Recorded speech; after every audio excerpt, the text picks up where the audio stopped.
সোনা ও অন্যান্য ভারী মৌল কোথা থেকে এসেছে, এই প্রশ্ন বহুদিন ধরেই জ্যোতির্বিজ্ঞানের এক বড় রহস্য হিসেবে বিবেচিত হয়ে আসছিল। তবে সম্প্রতি একটি গবেষণায় সোনার উৎপত্তি নিয়ে নতুন তথ্য উঠে এসেছে। বিজ্ঞানীরা আবিষ্কার করেছেন ম্যাগনেটার নামে পরিচিত অতিমাত্রায় চুম্বকীয় নিউট্রন তারায় বিস্ফোরণ থেকেই মহাবিশ্বে সোনার সৃষ্টি হয়ে থাকতে পারে। সোনার উৎপত্তি নিয়ে সর্বশেষ যা জানা গেল, আরও জানব ম্যাগনেটার কী এবং সেখানে সোনা কিভাবে তৈরি হতে পারে। ম্যাগনেটার থেকে সৃষ্ট জায়ান্ট ফ্লেয়ার বা বিশাল বিস্ফোরণেই তৈরি হয়েছে সোনাসহ অন্যান্য ভারী ধাতু। মহাকাশ গবেষণা সংস্থাগুলোর পুরনো ডেটা বিশ্লেষণ করে বিজ্ঞানীরা এমনই তথ্য পেয়েছেন।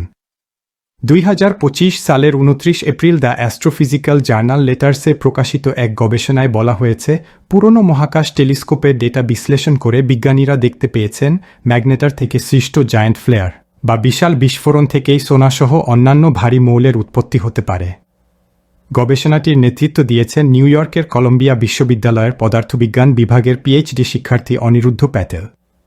তিনি 20 বছর আগের নাসা ও European Space Agency telescope data বিশ্লেষণ করে দেখেছেন কিভাবে লোহা, সোনাসহ অন্যান্য ভারী মৌল মহাবিশ্বে সৃষ্টি ও বিস্তার লাভ করেছে। নাসার ওয়েবসাইটে তার একটি সাক্ষাৎকার প্রকাশিত হয়েছে। এতে তিনি বলেন, এটি একটি মৌলিক প্রশ্ন, মহাবিশ্বে কঠিন পদার্থ কিভাবে তৈরি হয়েছে। এটি এক ধরনের মজার ধাঁধা, যার উত্তর আমরা এখনও পুরোপুরি পাইনি। গবেষকেরা অনুমান করছেন ম্যাগনেটার বিস্ফোরণ মাধ্যমেই গ্যালাক্সিতে লোহার চেয়ে ভারী মৌলের প্রায় 10% উৎপন্ন হয়েছে। ম্যাগনেটার হল এক ধরনের নিউট্রন তারা, যার চৌম্বক ক্ষেত্র অত্যন্ত শক্তিশালী।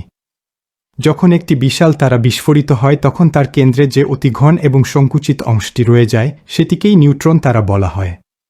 গবেষণার সহলেখক ও লুইজিয়ানা স্টেট ইউনিভার্সিটির সহকারী অধ্যাপক জ্যোতির্পদার্থবিজ্ঞানী এরিক বার্নসের মতে, প্রথম ম্যাগনেটার গঠিত হয়েছিল প্রায় 13.6 বিলিয়ন বছর আগে, মহাবিশ্ব সৃষ্টির কিছু পরেই।